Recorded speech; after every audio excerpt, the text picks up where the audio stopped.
Okay. All right. It's time. Hmm. We changed the world in history right here where we're from. It's new beginnings to you and me, cause we're not done. In our city, in our city, in our city, we're not done.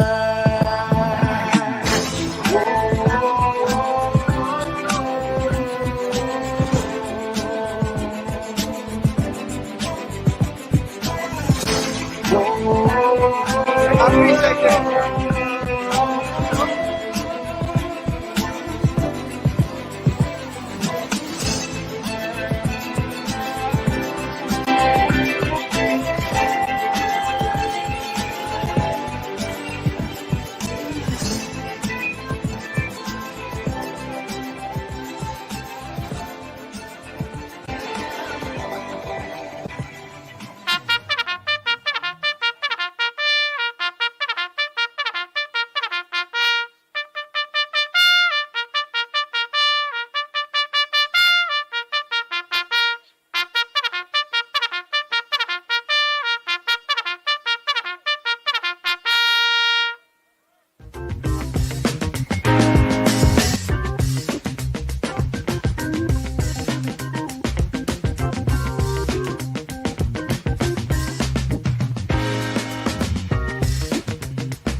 Okay. Good morning, everyone. Good morning. Good morning. Good morning again.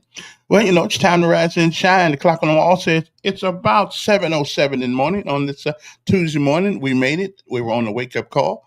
We got a wake up call from the master above, the big airborne ranger in the sky, which means we got to get out. We got this day to do our best. You never really know if you're gonna get another day. You know that, right? So you have to do your best every day, um, because you don't know when it's your last day. So let's get out of bed. Let's get motivated. Let's make a difference in somebody's life, especially your own. Okay. So also in somebody else's. Good morning to you. I'm Kevin Elkins, and this is Decisions. We call it that because everything we do in life requires us to make one. And even when we decide not to make one, guess what we just did? We just made one. So you can't get around it. You can't get over it. You can't go through it. You can't get under it. You can't go. You can't. Everybody makes decisions. The question is, what do you use to make them? Do you use logic and reason and maybe a little compassion, or do you just go up to how you feel? How you feel? You know, that's one of the things that just kind of irks me. Well, I feel okay. Well, listen, we didn't ask you how you feel. We just asked you, well, give me the facts, brother. Give me the facts. That's all I want. Give me the facts. That's all I need. Anyway, next up, it is our daily bread, which is what we do first of all, first thing in the morning, because getting a word from on high, okay, is what we need to start our day. No matter whatever else happens, no matter what else happens the rest of this day, at least we know we started it off right. Like Admiral McRaven says in a speech he has, the first thing we do when we get up in the morning, we should make our bed. Because if all else fails, if the day goes to a complete disaster,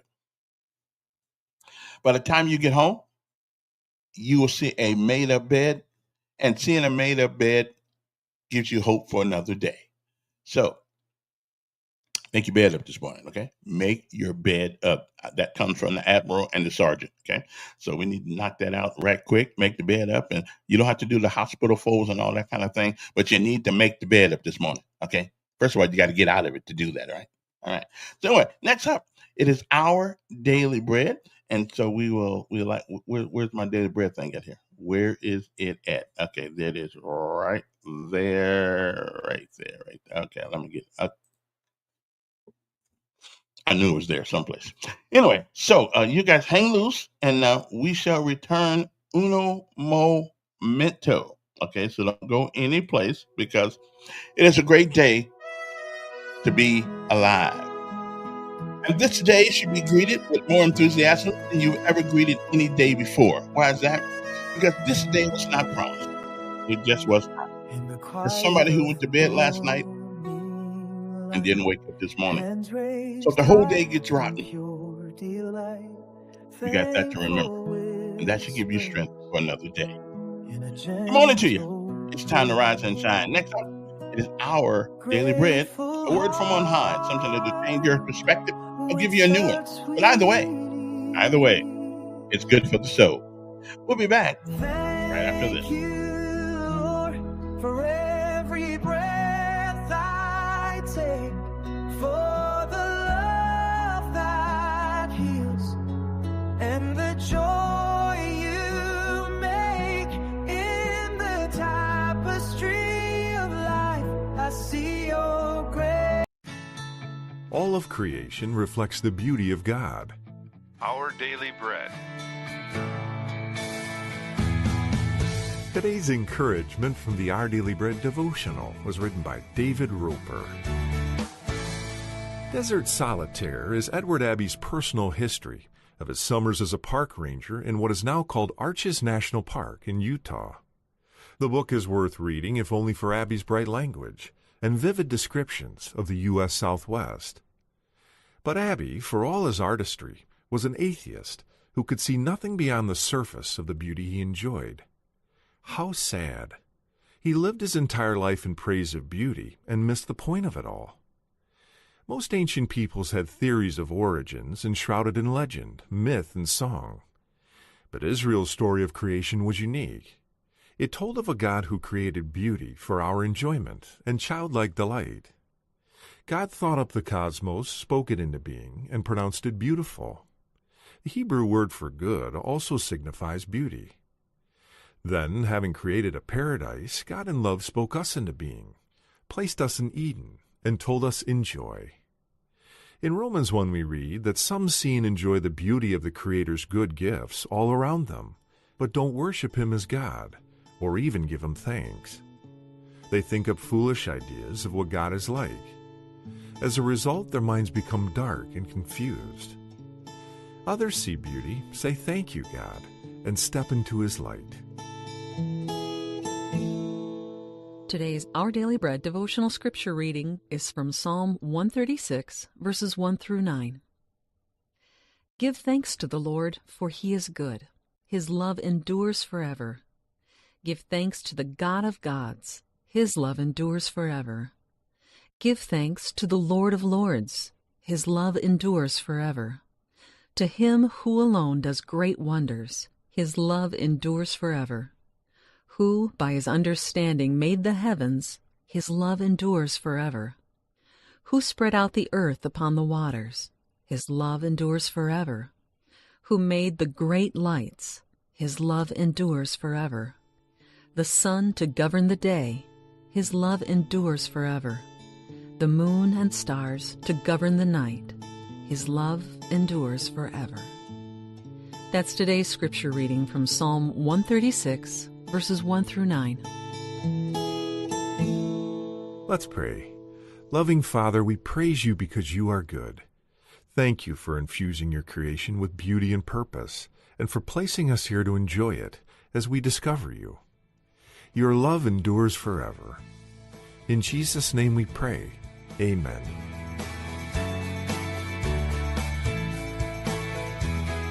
Today's encouragement was provided by Our Daily Bread Ministries. Amen.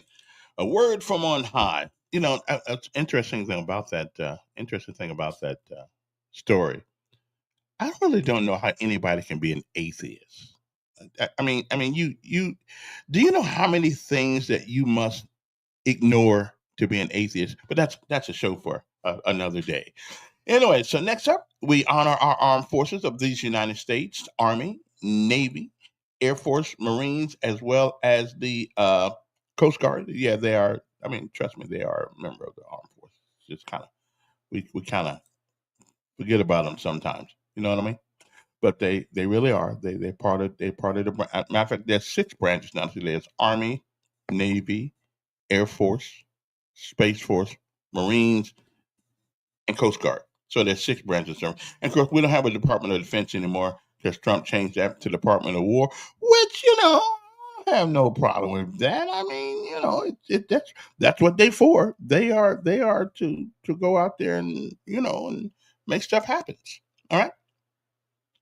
So let me go up here and show you ours. Let's see, where's this other thing at? Oh, the meter right there. That's what okay, that's the one right there. Okay, what did I do with it?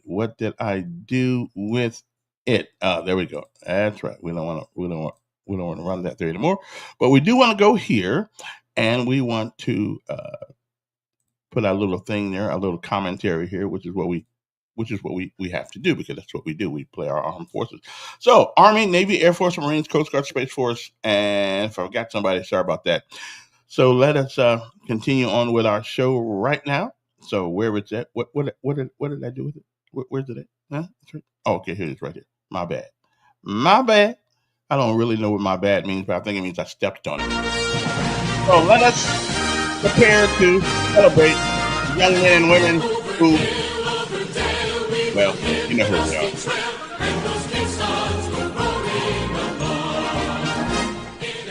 Ronald Reagan once said, he was at Tenderholt, I think it's in France, said, where do we get such men and women?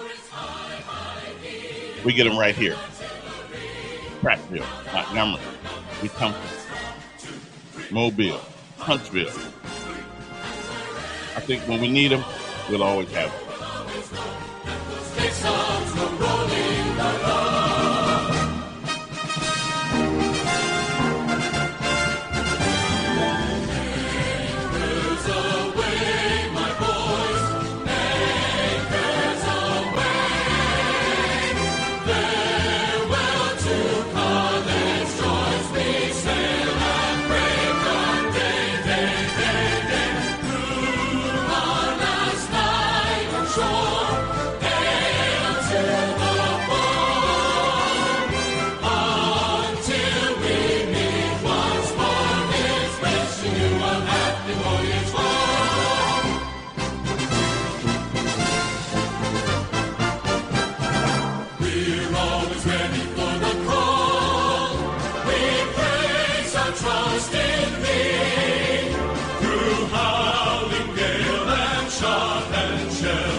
And I really am like really that hard.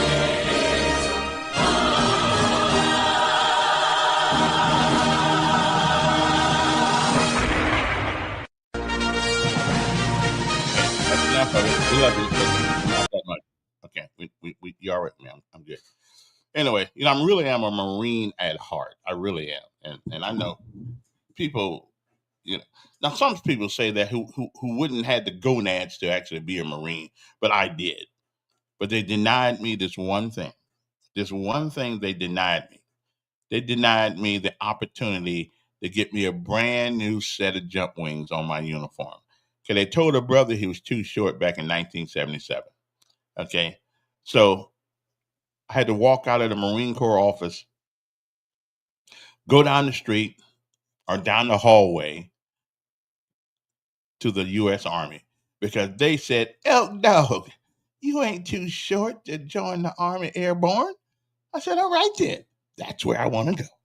That's what I do. And ever since then, of course, I've been not ever since that moment, but ever since that year, I've been a certified, bona fide, tried and can't be denied U.S. Army paratrooper. Okay, so I'm just saying, although I had to give up my love of that Marine Corps uniform, I just and if I wasn't scared of getting a butt whooping, I'd go buy me one anyway just to put it on, so I could look good. Of course, Army uniform looked pretty good too back in the day. I don't know, and the ones we got today look pretty good too. I don't really know. I like the color. I don't necessarily like the hats. The hats, but anyway, that's a whole different story. Good morning to you. How's everybody doing this morning? Okay, and you can always call if you want to. It's the podcast where you can actually call and give me what's on your mind. But here's all I ask. Make sure that it has some tenets of logic, reason, and common sense. Now, if you're missing one of those elements, I can live with that. But if you're missing two of those elements, then the next thing you'll probably hear is a dial tone. Because I don't mind arguing. I don't mind debating. I don't mind anything. But I have to do it rational, people. Okay? I don't mind. Reason is part of our mentality for a reason. Okay? Logic, it's everything. Okay, logic and common sense. Hey, common sense, you just can't do without it. Okay, I mean, you just can't do without it. I mean, you're going up to the store, right? And you want to go 90 miles an hour up to the store, and it's like half a block up the road. Don't make much sense to go 90 miles an hour, half a block up the road. Do it. No, it doesn't. Because you're going to kill somebody, kill yourself, and you're going to go to jail. So get in the car a little early, go down there a little bit, take your time and just go down there and take your time. Okay. That's all I'm saying. Uh-huh. Uh-huh. Uh-huh. Oh, okay. So what I got, it looks like I got a text here. Oh, somebody says, anyway, so let us,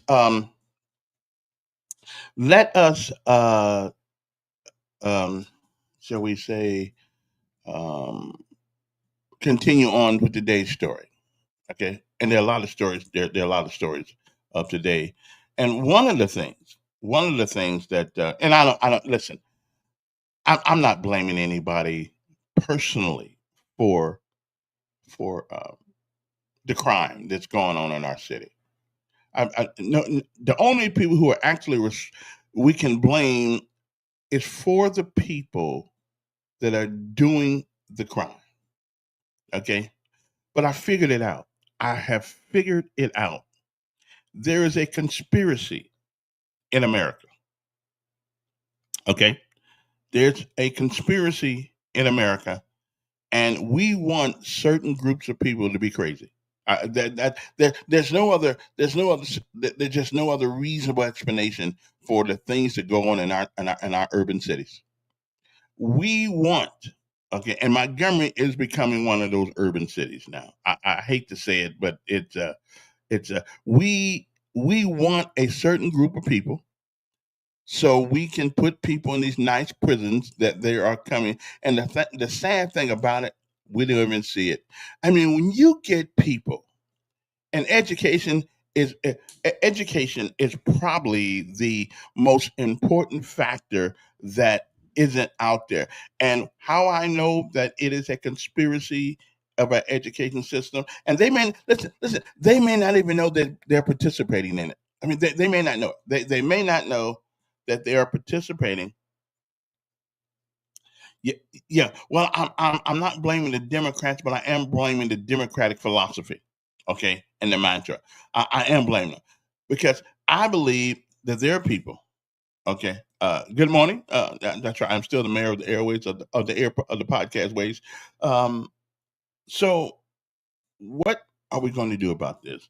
So, over last night, I took some time and I studied. Uh, there's this guy named Rosenthal who came up with a study in 1964. Okay, 1964. And since y'all like going back to 1964 and 54 and 44, we like that down south. We like going back in the past to bring something up. Okay, and the study is Pygmalion. Okay, Pygmalion study.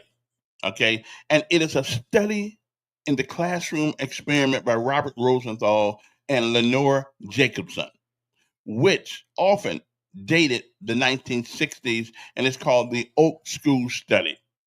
Now, what did we find out? What did they find out in that study? Well, I'm going to tell you, and you'll see what's going on today because normally I don't read a whole lot of commentary and stuff like that, but I was looking for a reason why things are the way they are. Why we have kids who get a free education and a lot of them don't even want it. And so then we decided, well, let's leave those kids over here and put the other kids over there because what we can do then is separate them from the ones who's going to prison. Okay. So they reach into the classroom, pull out the smart kids who really are not that much smarter than everybody there. But there's a group of people, and I believe there's a group of people who are destined to be throwaway people. I really believe this now. See, I listen to a lot of brothers and a lot of sisters and everybody, and I thought all the junk they were saying were absolutely hogwash. Well, they want us to be dumb. They want us to be go to jail. I mean, I said, wait a minute. Who wants you to go to jail? Okay. Well, I have the proof. Yes, I have the proof. And we're gonna go through it in a few minutes here. But I got the proof. Yeah, I have the proof that it is a conspiracy to send people to jail. And the governor wasn't crazy. She knew we was gonna put a lot more people in jail. So we building $1 billion prison that started off like be a few million, now it's $1 billion. And I wonder how they're done with the prison. After all this time, they ought to be done with it. Anyway, the temperature outside right now is 72 degrees. High today, 94 degrees. Let me see. Anything else going on out there that we know of? Today is a 5% chance of rain. Sunny and partly cloudy. High around 94 degrees today. And winds light and variable. On tonight, a low of 70 degrees with a 7% chance of rain. So probably won't be any rain. Some clouds, low 70s. Winds are light and variable. And on tomorrow, a high again around 94 degrees with a low of 72 with an 18% chance of rain. But for the most part, we probably won't have much rain at all. So put your umbrella up, but put it in the car someplace just in case it happens. Okay. So now let me get back to my other thing here. Okay. The Pygmalion. Anyway, it's P-A. Well, you know how it is. How do you pronounce this word? How do you pronounce this word? Okay, because last night I looked it all up over the internet and I learned how to pronounce it really good. But now I want y'all to look this word up. I want you to look it up. Okay, here's the word right here. I want you to look this word up, and then you'll see what I'm talking about. Okay, that's the word right there. That's a study that was done. I think Pygmalion. Well, never mind. Last night when I'm looking at the mirror, I'm looking at the word, I could pronounce it. No, I don't know what it is. My tongue's got all messed up. But look this word up. It's a study, came out in 1964. It is also called, is by a guy named Rosenthal and a woman named Lenore Jacobson. Okay. Okay. And it was also labeled, it is the Harvard test infected acquisition. Okay. Oh, Dr. Joe. Oh, okay. Hey, Dr. Joe. It's Pygmalion. See, that's right. So, And so you had it right, but look, yeah. you're not going to get to buy me a hamburger because you know the board voted not to fire that teacher, right? Oh, yeah. You talking about the one who's involved in the gym thing? Oh, you Yeah. talking? The one who said, yeah. I knew that. Dead. Yeah. But you know what? They're going to give her a real bad punishment, though. Do you know that? What they're gonna do to her? Make her teach in the Montgomery schools. Listen, the guy called me one day and said, listen, there's always been a case, there's a Supreme Court case where they tried to, and they've already said. But hold on, but that's a different kind of case. And by the way, the Supreme Court was made up of entirely different people now. Well, that's true. That's true. All right, I'll listen. I'm gonna call back if I have a problem with anything, though. Yeah, I know you will. Because this is where you get the answer. Okay. Anyway, no, I'm the one you get the answer from. Well, I cannot lie. You're right. Yeah. But being an educator, are you familiar with the study? Oh yeah. We studied about that in I think psychology of education, right. Educational psychology, the Pygmalion. You get what you expect. If you have high expectations, you can get.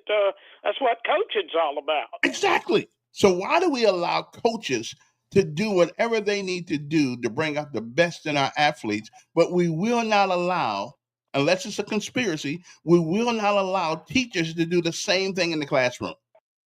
I've told you this before. You know what the best subject being taught in the schools of Alabama is? What? Football?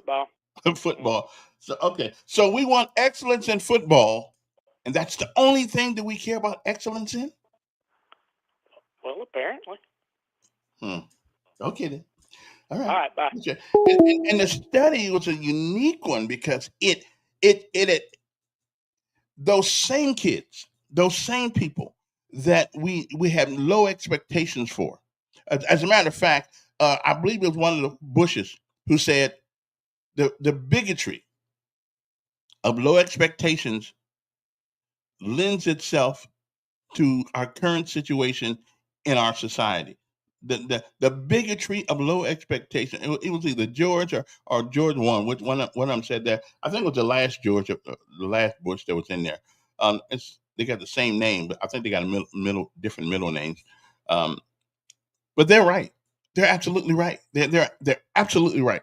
The bigotry of low expectations, and so that doesn't leave you for the rest of your life. You will. Oh yeah. And again, I was right, as I normally am on this program. I knew that they were not going to fire that woman. Yeah, it was distasteful what she said. It was trashy, but it was not illegal, and not even immoral. You have a right in this country to say what it is. Thank you, great Pygmalion. Now I can see there. You got to you got to break it down to me like in elementary stuff. Yeah. Now see there. I can pronounce that really, really good right there. Okay. Pygmalion. Now I got it. Okay, I got it now. Pygmalion. I got it. Yeah. Oh, there's right there. Yeah, I got it. Pygmalion. Thank you very much. Okay. Now I will never forget how to pronounce that word from now on. Okay. What is this with COVID funds? So instead of supporting education, and jobs program. Let's just redirect money. This is why they voted to drain the general fund. Well, the education fund, I think last time I checked, is set for $10 billion. That all that money does not go towards school. But let's get back to why what happens in schools or what does not happen in schools affects our society totally. Because you can go downtown to the jail and you will rarely find somebody that finished high school, that goes out and do stupid things because logic and reason. But the Pygmalion study showed that if you have high expectations, which I should have an honorary doctorate degree in education because I've been saying this for years, you get what you expect out of people. But what we've done,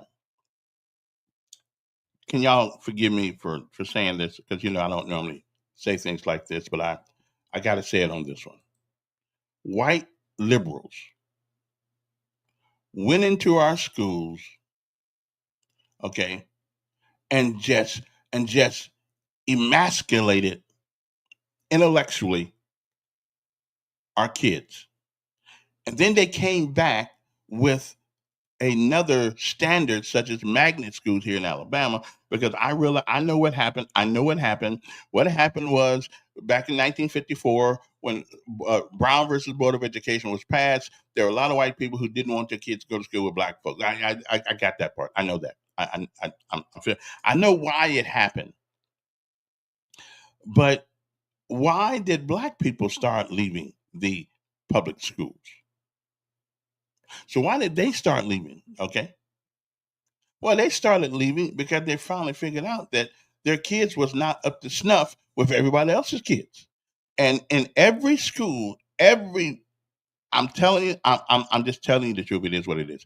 Every school in this country that is low expectations and in the public school now is managed. I won't say owned. It is managed by mostly blacks and Latinos. Managed. And all they do often is make excuses. Well, they come from the post side of town. Okay, so did I. You don't have a daddy at home. Neither did I. Their mama's on drugs. A lot of people are. Especially, by matter of fact, when I went home in 2020, my sister told me, and I never would have believed it had she not told me. She told me that everybody in my family except me was on drugs at some point in the 80s. Okay. I mean, it's hard for me to be like, good morning, Teresa. How you doing? And see, Shamari's dad fought the KKK, folks fought in Selma. We're both of their parents Republicans. I don't know. But all I know is that we have to expect more, because here's the one place there's one place. Okay, there are two places. There are two places where in this society, where nobody cares if your mama was a drunk, if your daddy wasn't there. Nobody cares. The consequences will be the same. No, nobody cares. Your sob story. Listen, we pity you. We do. We pity. We feel sorry for your dad wasn't there, because every child needs a dad. Every child has a father, but not every child has a dad. We pity you, but that's it. Don't expect nothing else. Okay. Don't expect anything else. Okay. Because while you're expecting something else, the world moves on. The world moves on. Okay. And this Pygmalion study has shown us it's what we do. Did we hide this from Montgomery Public Schools? Did we hide this from public school? Did the Department of Education take that study and flash it and put it down the drain? And these people, listen, education is one of the only jobs I know where there's a PhD program for just about every subject. Okay. Everybody walk around with EDs and PhDs. I don't know I think an ED is an education doctorate. I believe that's what that stands for. I could be wrong, but I'm sure if I am wrong, somebody tell me. But one of the most important studies ever done for public school by Robert Rosenthal and Lenore Jacobson has been ignored. So all these people walking around with all this education, one of the most important studies, Pygmalion study by Rosenthal and Jacobson, has been ignored. So what's that tell you? That tell you that it's not about excellence anymore. Greg, appreciate that. Right? I am going to be able to pronounce that word for the rest of my life. Pygmalion. I mean, that's great. That's good stuff. Because I was, but it don't look like it. See, it doesn't really. Well, I guess PYG would be Pygmalion, but I guess it now that I'm looking at it, I guess you might be right. Hey, here, huh? You wear the good is the good news. Give me some good news, and I'll put it out there. Give me some good news. I'll do it. The problem is that there's rarely any good news around here. I mean, somebody getting killed, somebody getting stopped, and all that stuff. And which reminds me, let me tell you. Okay, here's some good news right here. My sponsor of the show, which is One Stop Wireless at 3445 Atlanta Highway, right on the corner of Atlanta Highway and Coliseum Boulevard. There's a Shell gas station there. They've moved in there and they're doing business. So if you need a cell phone, if your cell phone is not what it used to be, go there and see Sharika and all those guys down there, and they will help you out. They got great program. They got a multitude of different programs. So if your budget is low and your rent is high and you still need a telephone, they'll get you one. They even have boxes now. If you're already stuck it once or twice to the cable companies, but you still need some internet. Well, they got boxes there that'll put all kind of wireless internet in your house. Okay, and if you stick it to them, well, they'll just turn it off. But I'm just saying, you at some point in time, you got to pay some of your bills, okay? Or else you're never going to get anything turned back on. Light bill, cable bill, whatever.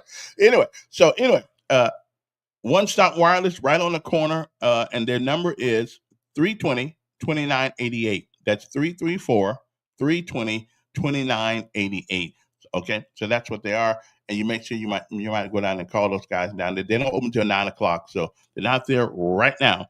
But I'm pretty sure they're headed there right now. They're probably having breakfast and stuff like that, waiting for all these people who's going to come in there because they advertise over here with me. Okay, One Stop Wireless, 3445 Atlanta Highway. Phone number is 334, write it down, 320-2988, right on the corner of Coliseum Boulevard and Atlanta Highway. Gas station there, okay? All right. One of my favorite callers. Good morning, Don. Good morning, Kevin. Yes. You did all this studying. What is the hypothesis of your study? Well, I didn't study for that. So what's their hypothesis? Well, I think that what they're saying is that you get out of people what you expect. I mean, so who is not doing the right thing? Is it the student or is it the teacher? It's administrations. It's the administrator. Teachers want to teach, but the administrators of education in America right now, especially if those schools. So what's the hypothesis? What are you saying? I don't understand what you're so excited that nobody's because study. What is the hypothesis? Well, what I said. It certainly can't be that the student, because they spend every damn day talking about their self-esteem. If little Johnny paints the grass brown, they say, "Oh, good job, little Johnny. I never would have thought to paint the grass brown." Well. So it ain't their self-esteem. You got 500-pound women riding around in their cars with what the hell, that diva on the back of it. So there's some problem with self-esteem with folks. So what's your hypothesis? It's not self-esteem. It's not self-esteem because. So if you're going to quote a study, you should at least dig into it. Well, I did dig into it. Tell us what the hypothesis is. Well, I did dig into it, but I'll get to that later. What's the hypothesis of it? I know. I just anyway. Pygmalion, that goes back to Greek, where this guy made a statue and the statue come to life. You ever seen the He fell movie in love My with her. Fair Right. Lady? He fell You in ever love seen the with the movie statue. My Fair Lady? Yeah. I knew that about that. That's where that comes from. Yeah, I appreciate it. But you've had enough time to look on the internet for that. No, Since no, we've been because I'm talking. intelligent, brother. But I knew it was about a guy who You fell in did. love with a statue. I knew what it was. I just couldn't pronounce You it. don't even know what the hypothesis is. You go come in and quote a study, you don't even know what the hypothesis The is. hypothesis that you when get, you do a study, you got to come out and have an hypothesis. and you again, prove your hypothesis. the hypothesis is that you get what you expect from people. If you expect little, you get little. If you expect much, you'll get at least So more. what you said, the teachers don't expect nothing of these kids. No, it's not the teachers. It's the system. It is the teachers. No, teachers can only teach. Listen, I know. If you look at your study, the teachers were told these kids had the potential to be brilliant. Right. So the teachers taught to that. But they were allowed to do that by the administrators. I'm telling you, right here in Montgomery, Alabama, I had a teacher tell me the other day that she wanted to teach them something, and she was told she couldn't teach it. You should talk to a lot of teachers. Where do you talk to them at? Well, I talk to them at school. I'll go to the schools all the time. I still go there. Man, they need to put something on you. Be around all these children. Yeah, I know what you mean. I could be a scoundrel, couldn't I? See you later. See you later, brother. I appreciate you. Okay. See, he didn't know he didn't really realize I knew what the word hypothesis means. Okay. I'm not brilliant, but I can carry my own weight in the conversation. But anyway, and the principle about this is, and it always has been, at least since 1964, since this study came out, everybody knows what it takes to teach. So why can't they do what they know to do? Why can't they do? Because politically, it is not. Let me put it. What's the way I'm saying? It is not politically viable, because I'm telling you, I don't really believe they want smart kids anymore. I don't. They want to select a few. They want to select a few, and then everybody else by the wayside. Somebody's got to fill the prisons. Somebody's got to go in there and get that free labor. Somebody's got to make them license plates. Somebody's got to make that. Even in Alabama prison, we make furniture. Okay, so we're competing with furniture companies right here by using free labor in the prisons. Okay, I think it's called Department of Corrections Industries or something like that. So we're doing what other people can have a job doing, and we having these people do it for free. And again, there are a couple of places in our society where it doesn't make any difference how you grew up. They will not accept any excuse of your past. And there are two places. There are two places. The graveyard and jail. Okay? When you go to prison, you just get treated like a piece of dog meat. Okay? Whether you deserve it or not, you there, and that's where you are. And one of the fortune tellers of that coming life is education and the expectation of excellence. My mother used to tell me, "Listen, I can't give you much of anything, but you go to that school, don't act stupid, and learn something, and you'll be all right." Yeah, and she was right. She was right. I'm not brilliant, but I did learn how to read and write, and although some days I can't pronounce some words, but Pygmalion. See, I got that. I'll never not be able to pronounce that word. Okay, in the future. And the problem is, we don't have conversations like this because we're too busy breaking up fights in schools. We're too busy ducking when we hear something go off because we think it's a gun. Our society is getting worse. Even though we have access to more information today than we ever had in the history of America, we can find anything out in a couple of minutes, in a couple of seconds now, because there's a difference between mimicking and learning. See, there's a difference between, and what our kids do now is mimic. They go to the internet, they find the answer, but they don't know where the answer. And here's the question I've always asked people: is it important to know why the answer is the answer? Of course it is. Of course it is. But our kids today, because we live in a microwave society, we want people to just come up with the right answer.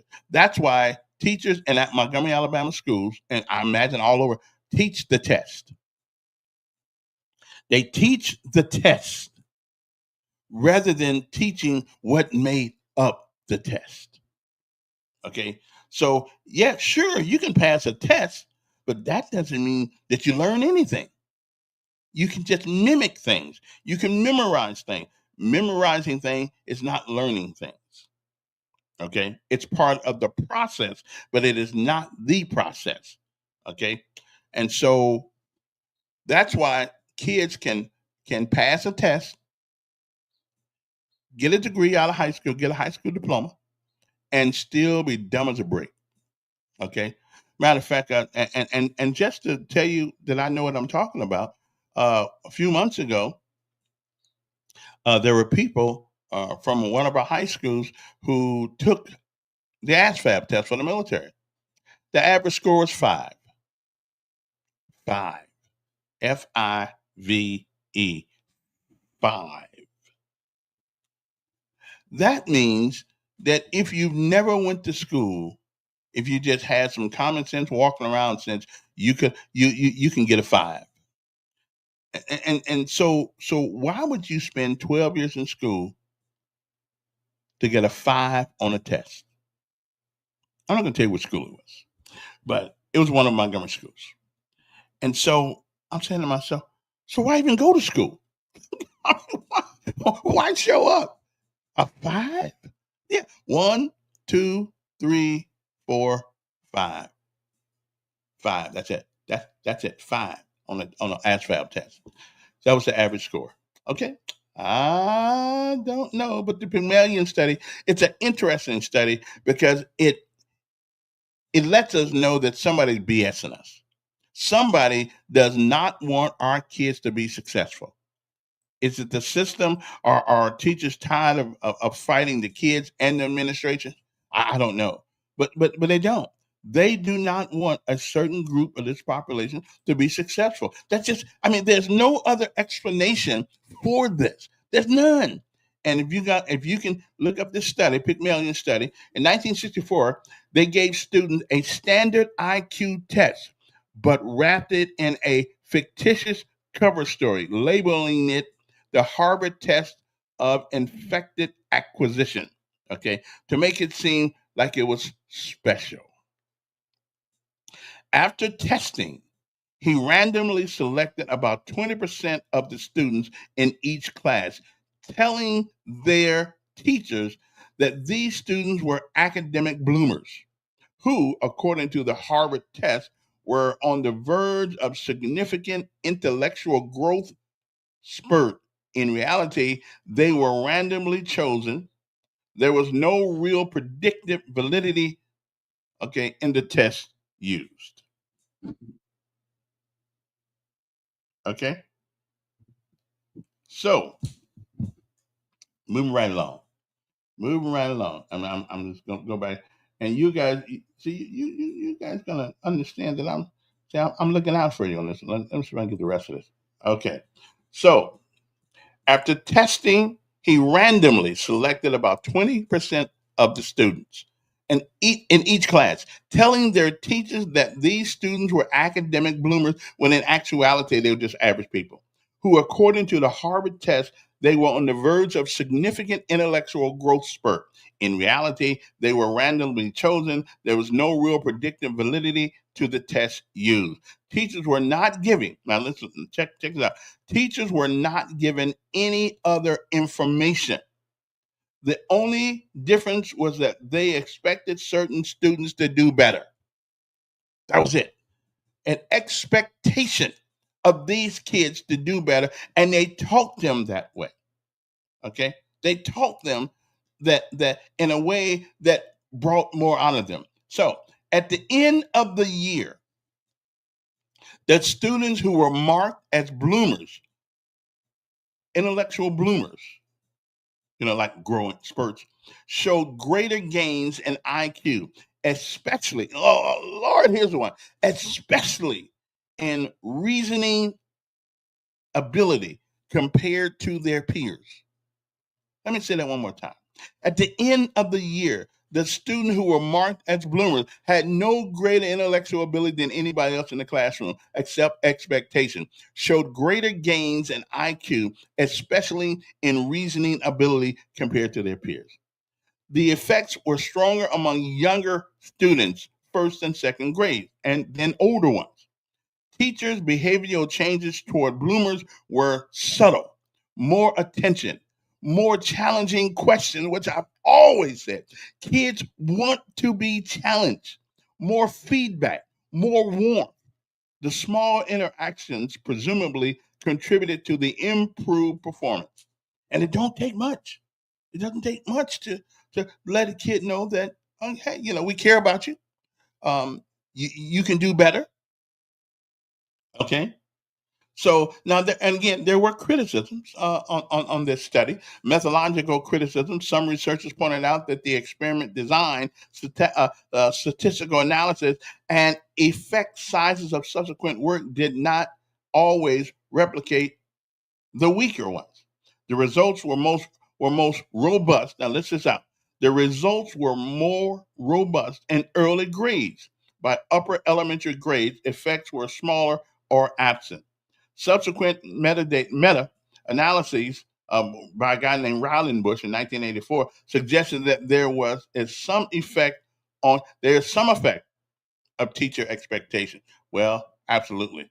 Okay. So the Pygmalion classroom, Rosenthal and Jackson, and then they redid some of it in 1960. They had a study from 1965 to 1968. In 1965, Rosenthal and Jacobson worked at an elementary school in California. They gave students an IQ type test purportedly valid called the Harvard Test of Inflected Acquisition. Teachers were told that the test identified students who were likely to show a noticeable increase in intellectual ability over the coming year. And so here's what they measured. At the end of the school year, all students were retested with an IQ test to see if the bloomers made more progress compared to their peers. Also, they observed teacher behavior, ratings of students, etc., to see whether or not teachers treated the labeled bloomers differently. Students randomly assigned as a bloomer showed significantly larger IQ gains than other students, especially among younger children, first and second grades. So again, what this is about expectations. You don't have to go to Harvard. You don't have to have all these so-called studies to know that if you expect more, you will get more. Okay, and that was so. Why don't we expect more? I mean, seriously, why don't we expect more of our kids in public schools?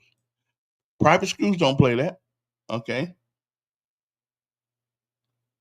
Yeah. Okay. Here, and listen. Here's a guy, Mike. You're probably right, because schools are graded on test scores, so they teach the test.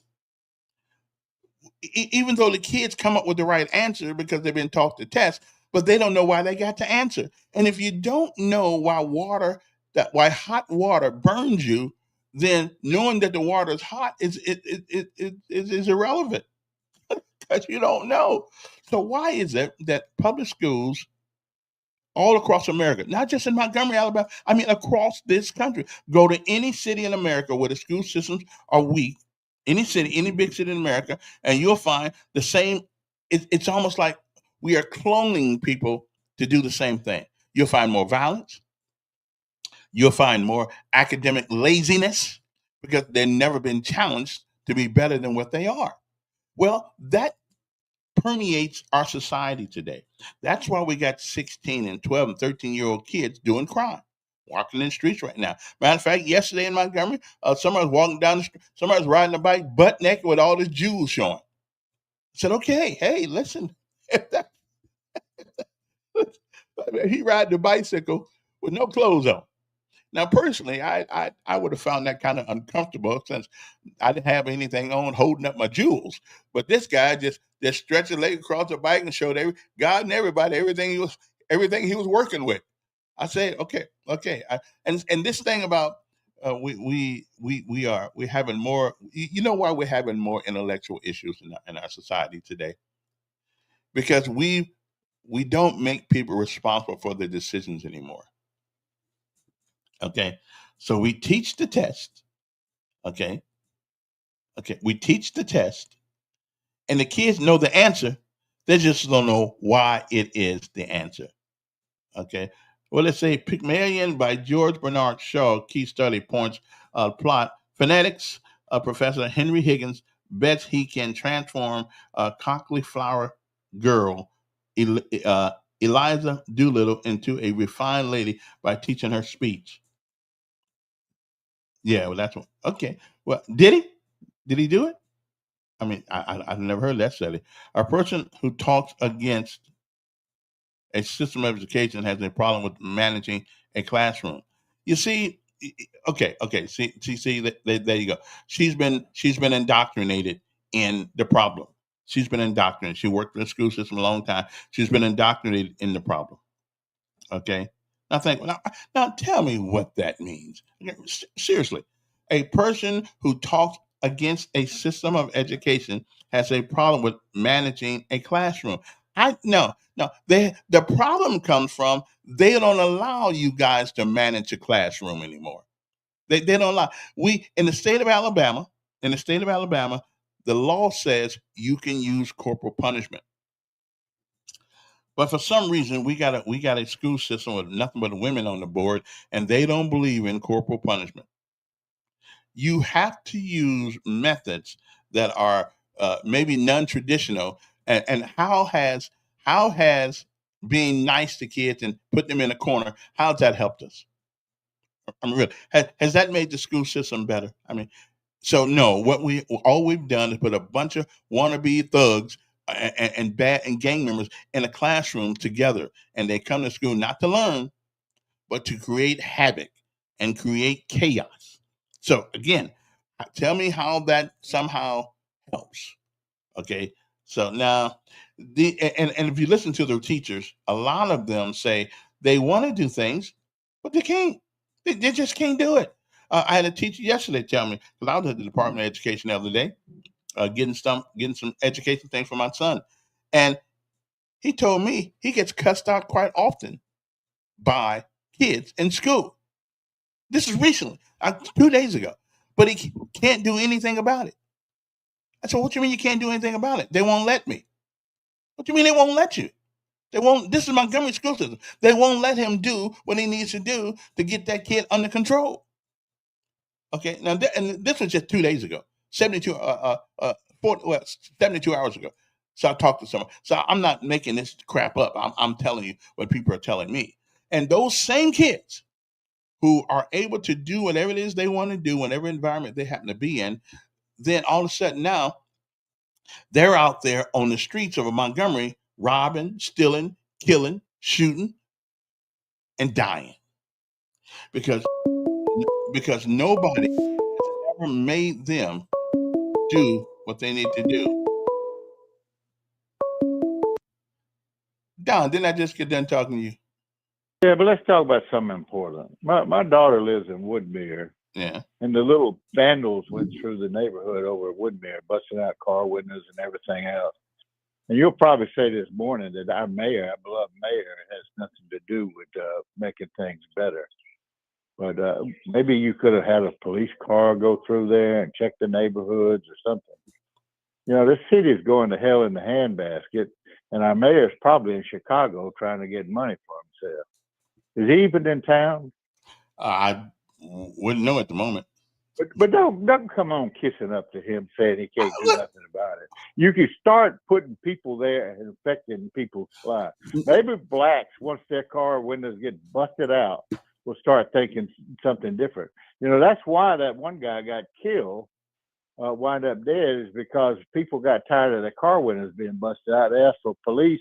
Instead of sending two police to manage the problem, they put one in the car, and it turned out to be a bad outcome.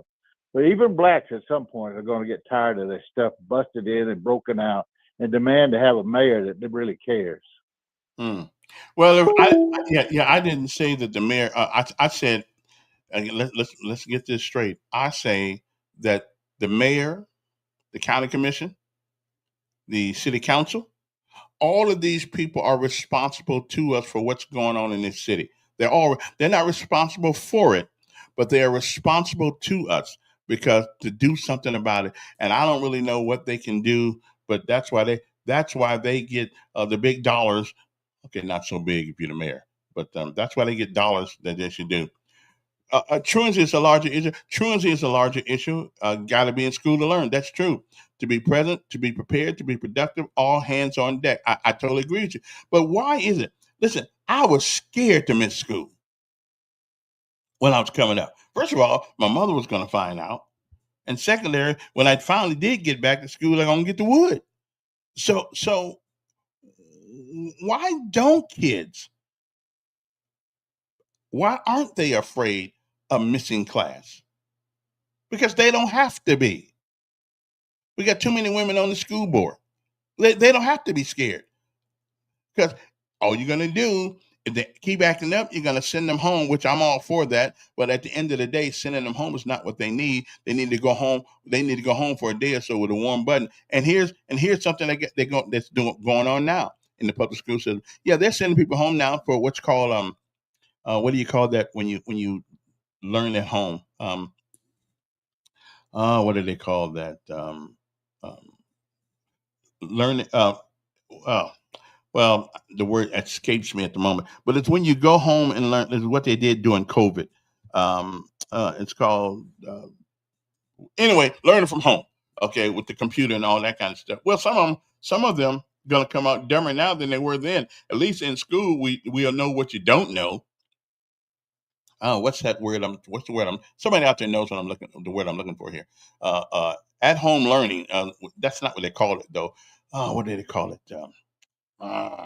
Anyway, I can't think of the word at the moment. But you learn at home. Okay, you get a computer, you learn at home. Okay, I agree.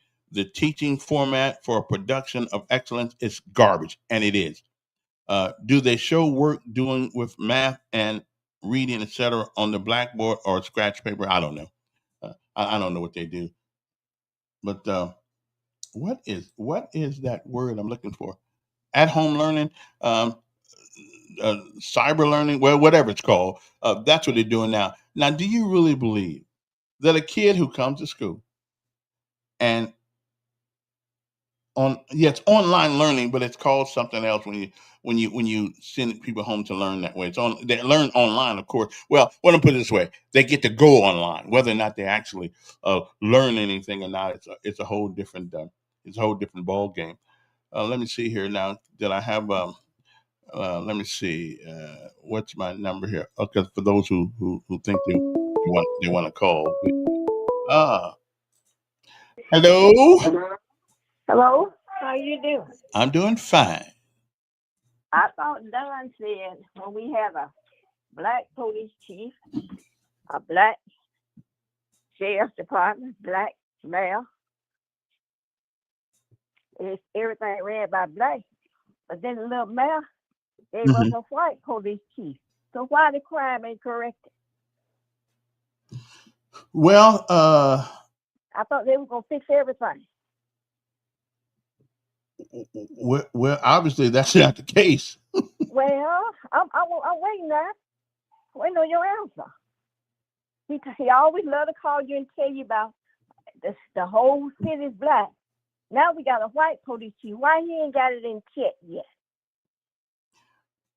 Well, wait a minute. Here is the question that needs to be asked. More important than that, why in the world are we in this situation where we need to worry about it? That's the question. We know why we're in the situation, but he always put it to color. He always said everything was ran by black folks. Now you got a police chief that's white. Why he ain't corrected it? Because he's not in charge of the whole thing. He worked for people with a different philosophy, I imagine here. But the question is, we ought to ask the question: why are we in this situation anyway?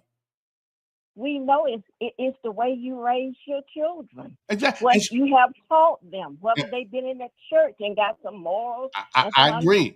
So why aren't we teaching our kids in church? Why aren't we? And it doesn't matter on color.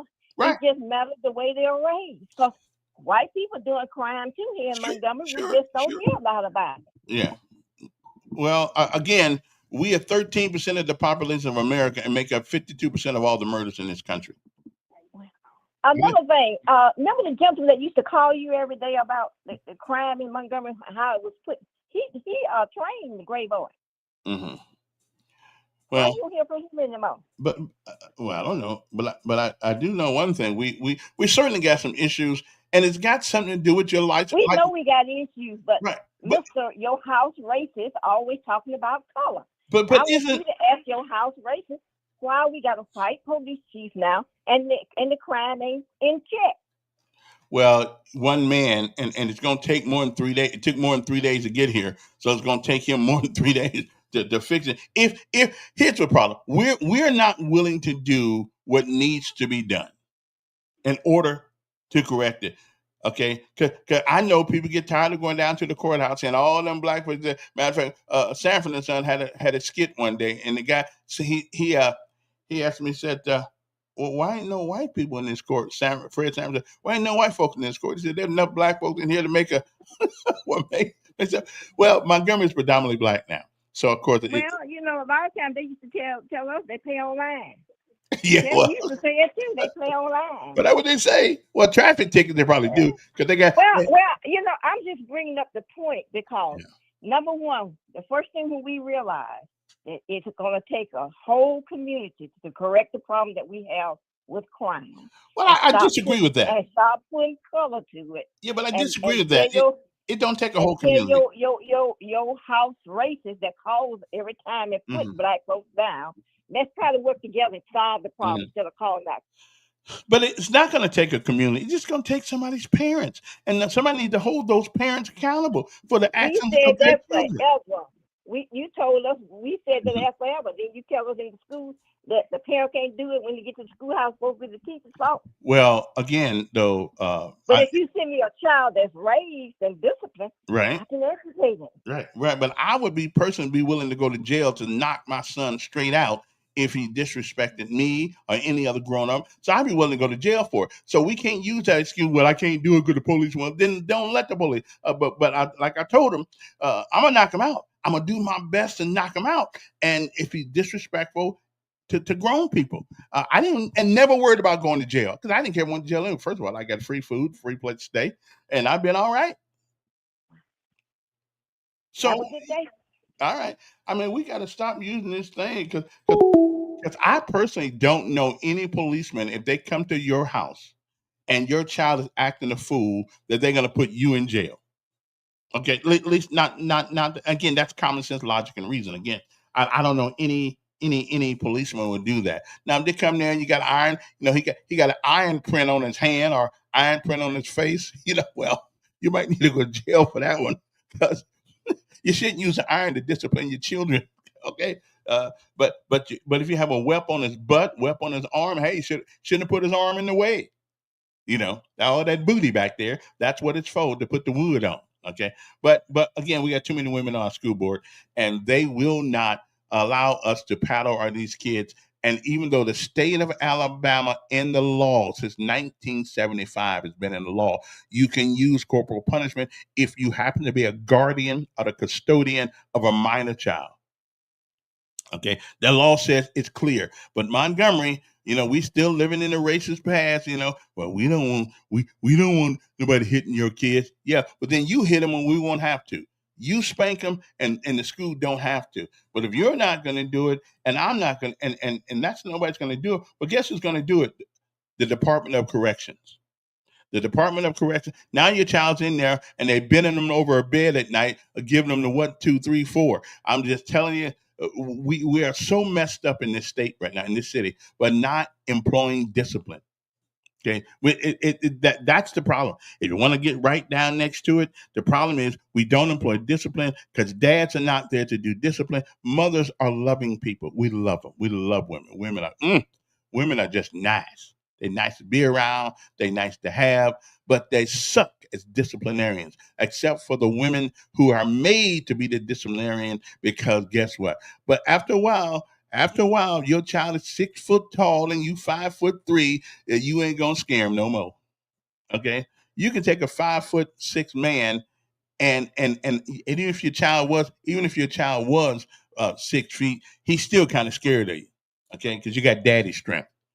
See, because I put my oldest son, I put his butt on the ground one day. He taller than I was, okay? Because I wasn't even gonna play that, okay? We weren't even gonna play that. But anyway, moving right along to other things. So what do we learn this first hour? We learned that higher expectations, lends itself to higher results. Whether it's in public school, whether it's in life itself, if you expect more, you will get more. Now, let's talk about these 5 people that got killed over the weekend. I don't know what to do about it. And some of them were killed by knives. So it ain't just guns. There's an evil heart that some people have. I just talk about it. Again, they're going to get some discipline one way or the other. They're going to get some discipline through jail, to prison, but they will be introduced to discipline at some point. I mean, it is going to happen. And until we as a city, till we as a nation understand that Dr. Spock was wrong, then we're gonna be dealing with this for a long time. But let me ask you the question here. Let me just ask the question. Maybe somebody can answer it. Why is it that Valiant Cross takes the same kids and make them respectable, honorable, educated, mannerable kids? Why can't we do that? Okay. Because the mayor's in charge of Dixie Chief. So, and I didn't listen. If again, now I didn't run them off, but if you get ran off by another man, then are you a man? I don't know. Nobody's gonna. If I believe in something, nobody's gonna run me away from it. I'm not gonna run away from it. Again, why can Valiant Cross take the same kids? Okay, the same kids come from the same neighborhoods. And when you walk down the street and see them, you are so proud that they are part of our family. What's the difference between public and Valiant Cross? Because I don't think they beat the hell out of their kids either. I don't think they have. I don't even know if they even have corporal punishment. From what I can tell, they really don't need it, because you know the rules when you come over there, and the parents are involved. Okay, but it's the same. I would guarantee you that you can take. Yeah. Oh, I know why. I know why they are the way they are. But tell me, why can't the same thing be done in regular public school? Because we owe these kids a chance to make it. Because these are the ones that are today killing people in our streets on the weekends, robbing. And obviously, intellectually, some of our kids are just not that bright either. So we keep getting people. You can't read the newspaper without somebody getting caught at Elmore County Prison trying to sneak cell phones in and marijuana. You can't go a week, 2 weeks without seeing somebody going to jail. And they work at a prison. So intellectually, then there's something wrong. Okay, I mean, you know, they got things now that can look through your clothes and see everything you own, everything.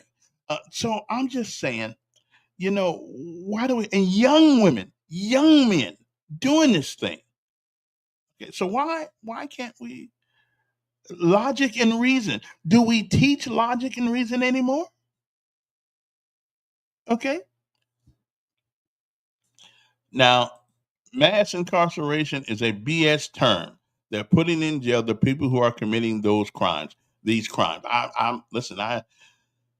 I and Brian Stevens just gonna have to disagree on this. I mean, I agree with you.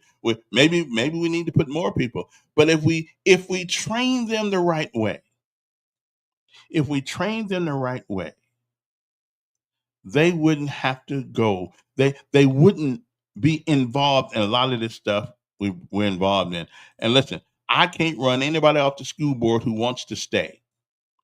Okay, I can't do that. I can't run anybody off the school board who wants to stay. If you left because you wanted to. Okay, put myself in submission for what? Check yourself. Okay, I'll try to do that. All right, we'll see. Here we go. This is one.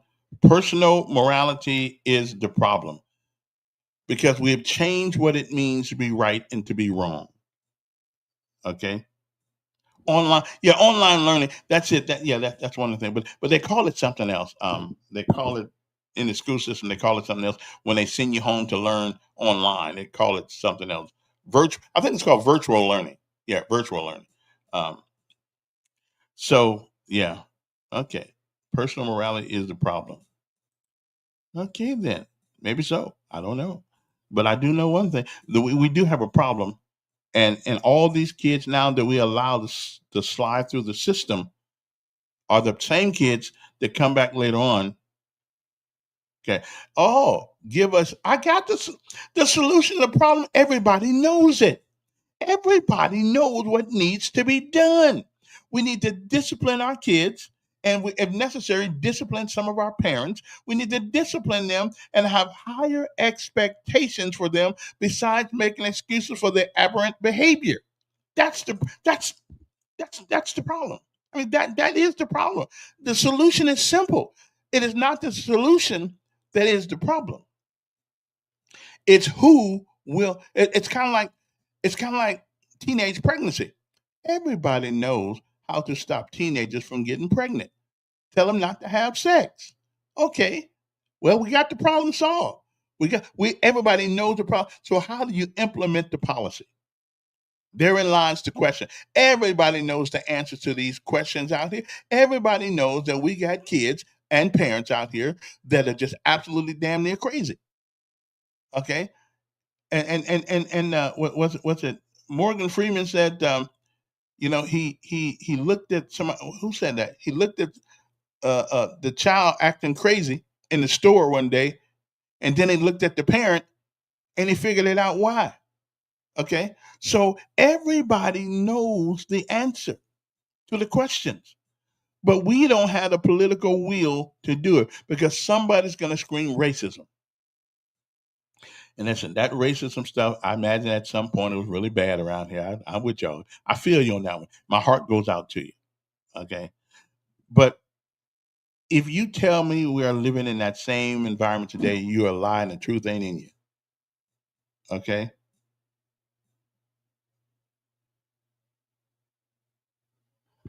But anyway, now, and I had to tell you, now I thought I was tough on Z, but actually his mama was tougher than I was. So I took it.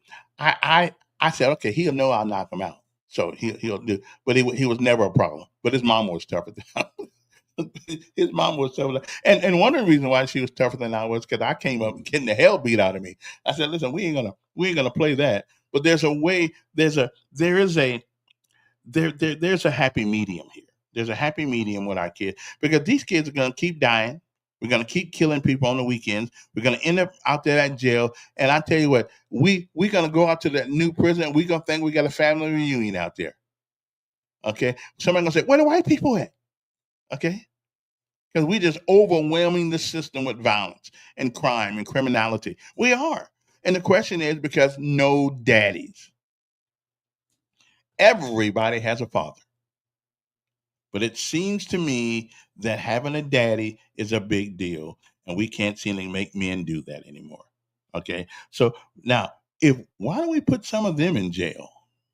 Matter of fact, I'm gonna call my legislature. Say anybody that doesn't spend at least 20 hours a month with their child is in violation of the law, and at least is guilty of a misdemeanor.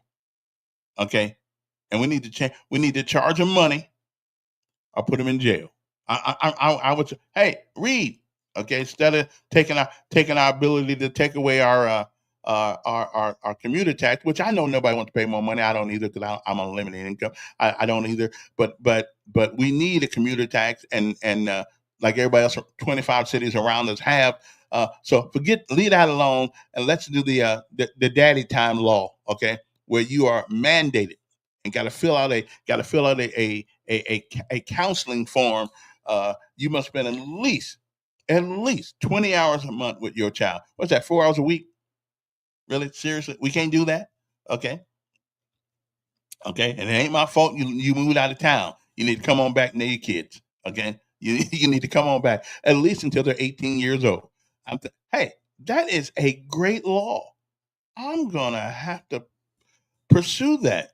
Yeah. 20 hours and you will be under the supervision. What's that people that give out the welfare checks? Yeah. And I gave you this is one of those solutions right here. You asked me about this is one of those solutions right there. We need a law where mandates that a man takes care, spend some time with his child, not just money. Spend time with his child 4 hours, 20 hours a month, 4 hours a week. Who can't do that? Okay, take you longer than that to make them. Okay, what a great law. What a great law. Yeah, I'm gonna see if I can get them. Some dads only get their kids every other weekend. You can still spend 20 hours. I mean, if you get them every other weekend, then that means that's 2 days a week. That means you spend 10 hours on those weekends. 20 hours a month with your child. That's what you need to do. And I realize that. And maybe the court system could they could do something. And the 20-hour thing may be too small. Maybe it's not enough time. I don't know. But we need to start someplace. And if mama says she don't know who the daddy is, we need to put her in jail. We do. We need to put her in jail for abandonment. Okay. For what do you call that when you misuse your kids? Yeah. You are misusing your children when you don't allow them to know and to spend time with their father. That's neglect. Okay. I think I'm running for office. Yeah, I'm gonna run for office anyway next term anyway. So I'll put this law up. Yeah, I'll put that up. Okay, so I came up with a solution for the problem, at least some of it. Okay. So I'm just saying. What it says, it's amazing people like Dixie Chick will accept anything before criticizing anything black. Yeah, we do have a problem there. And I'm going, I'll see if I can get Anthony on or somebody from there, because that school is an amazing school. And it's got the same kids from the same neighborhoods that the rest of the kids are from. Okay. So it's got nothing to do with the school.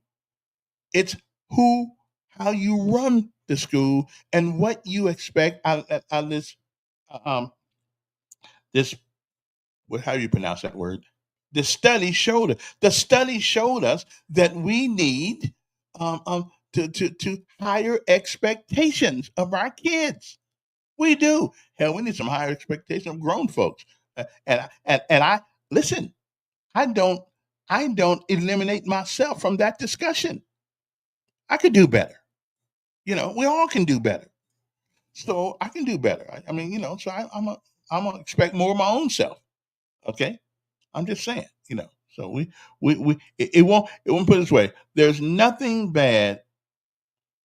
Okay, now I don't know if I want to get into this one.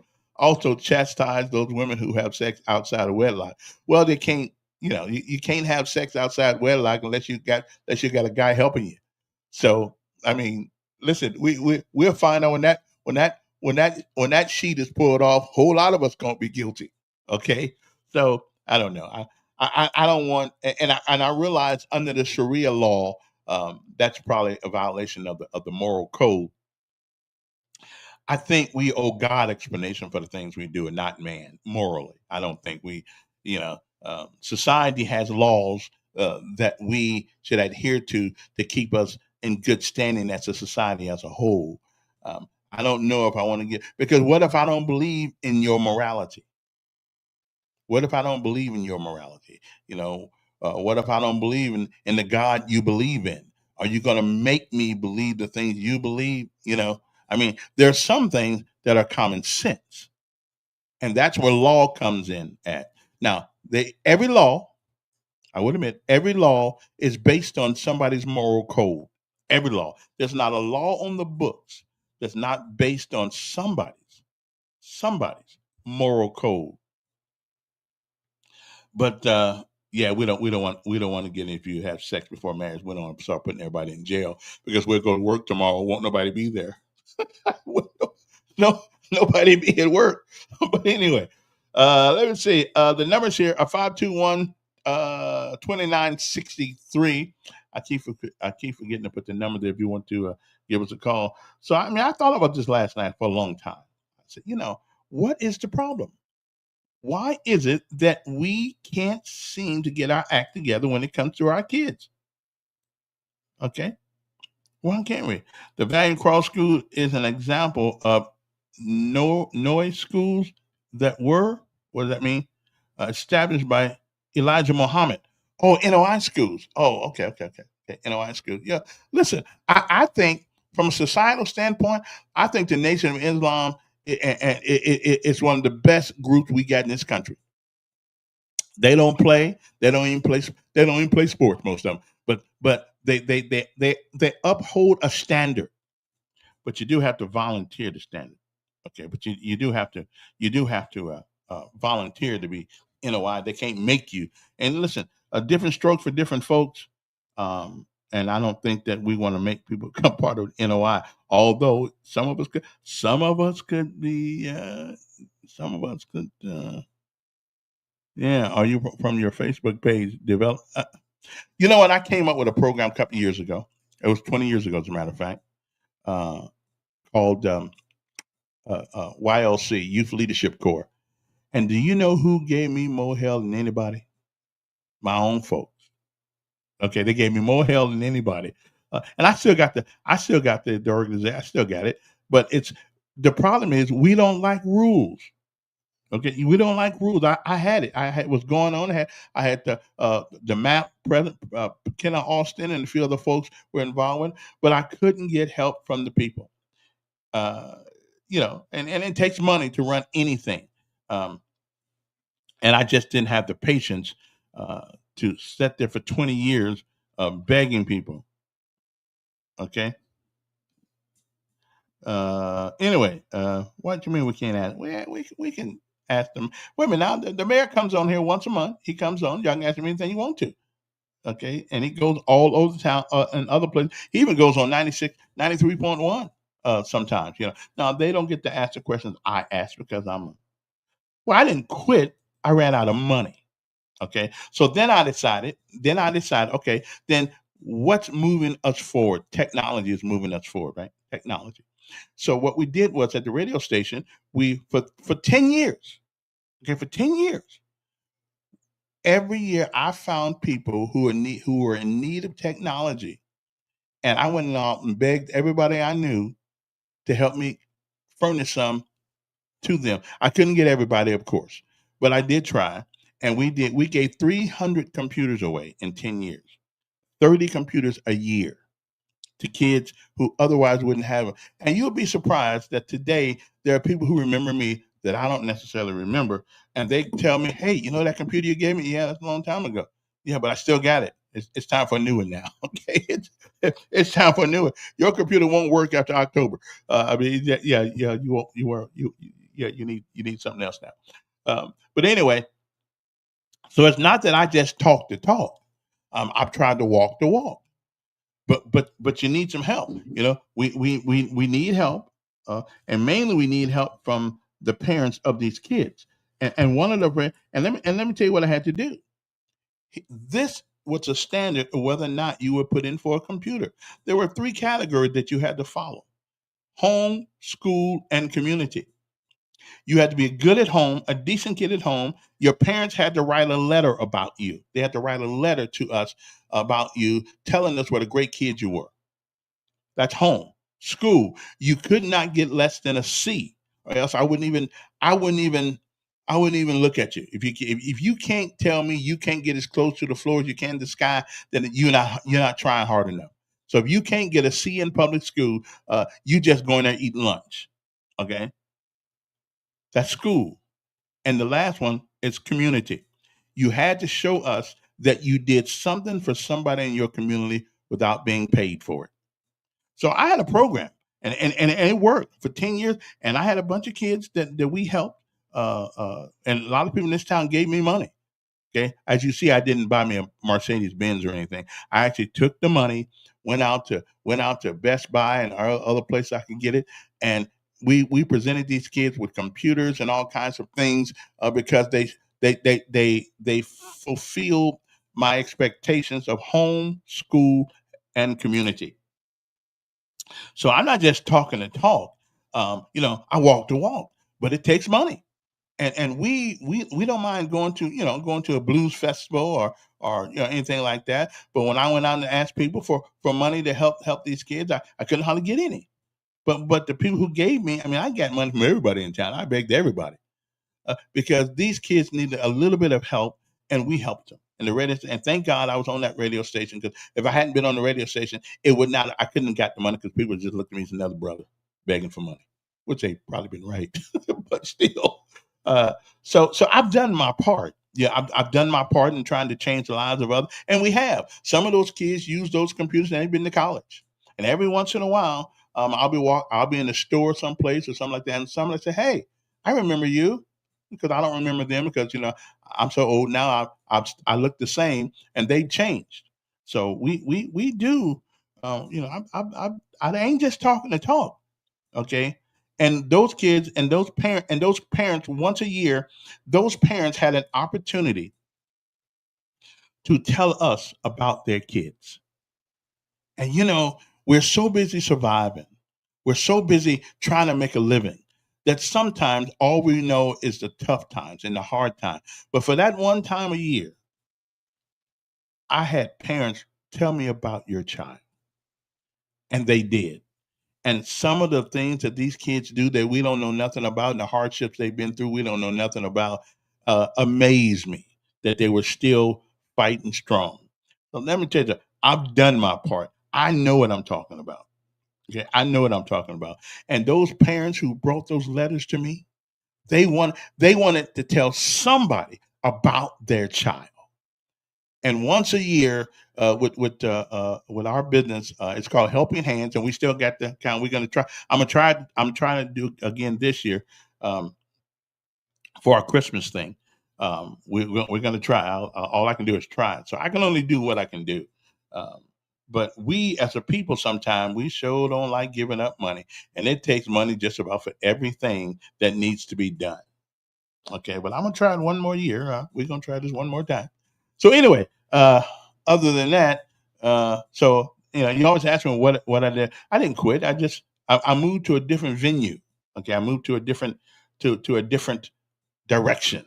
Okay, I didn't quit. I just moved to a different direction.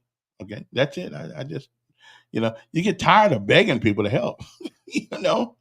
Um, yeah. Okay. So NOI. That's no. Okay. So yeah. It is. It's a great school, and one of their things is that they believe in standards.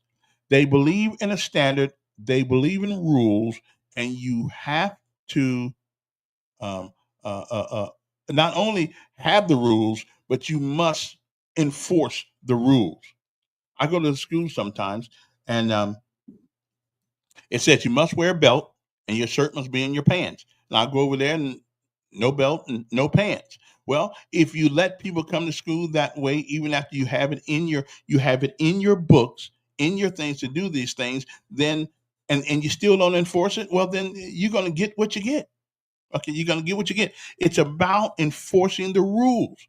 You don't have to come over to a different rule every day. Enforce the ones you got. And I'm gonna tell you something. People act the way they look. If they come to school dressed in nice clothes, they're gonna act that way. If they come to school with their pants halfway down under their ass, okay, screw that word. Can we strike that? If they come to school with their pants halfway down below their butt, they're gonna act that way all day long, like their butt.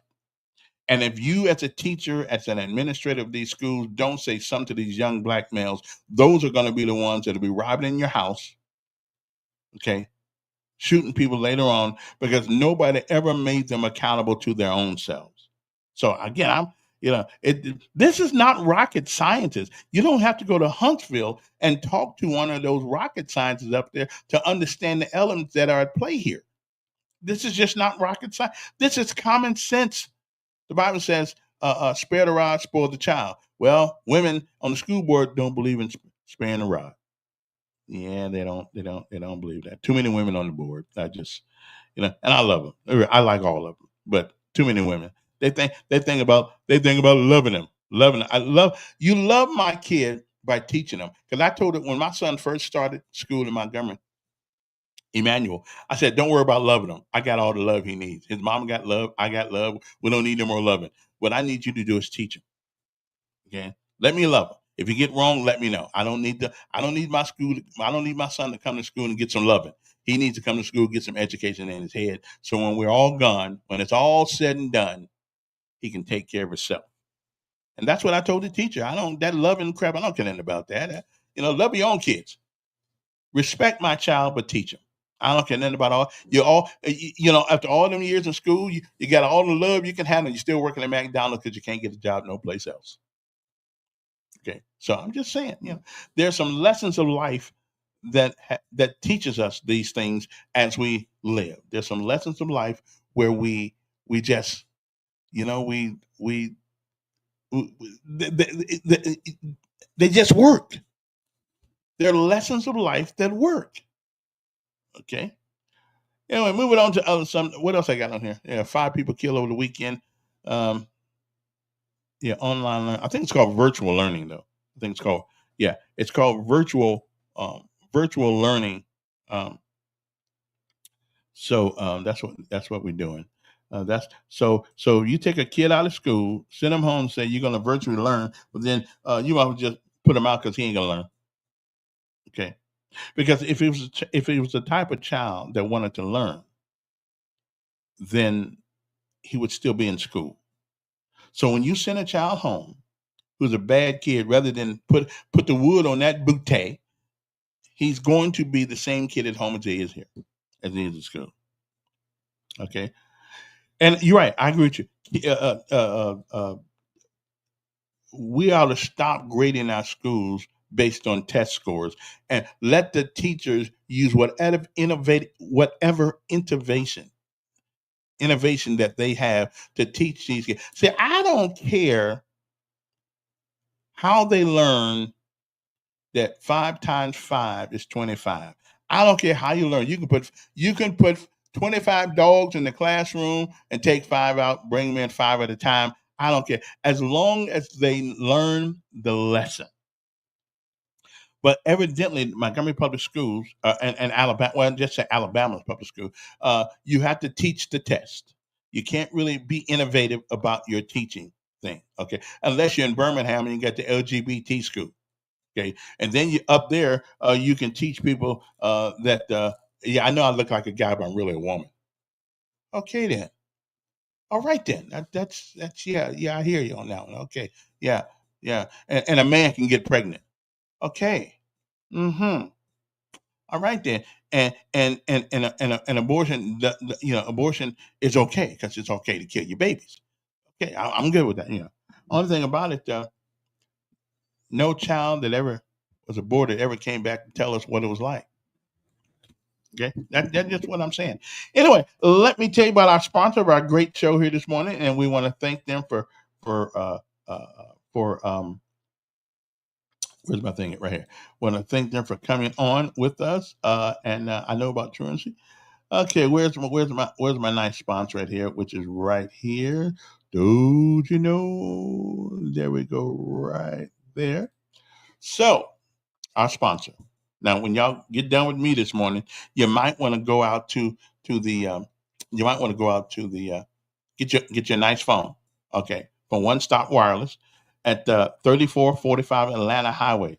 And you can give them a call on the phone, see what time they're open, 334-320-2988.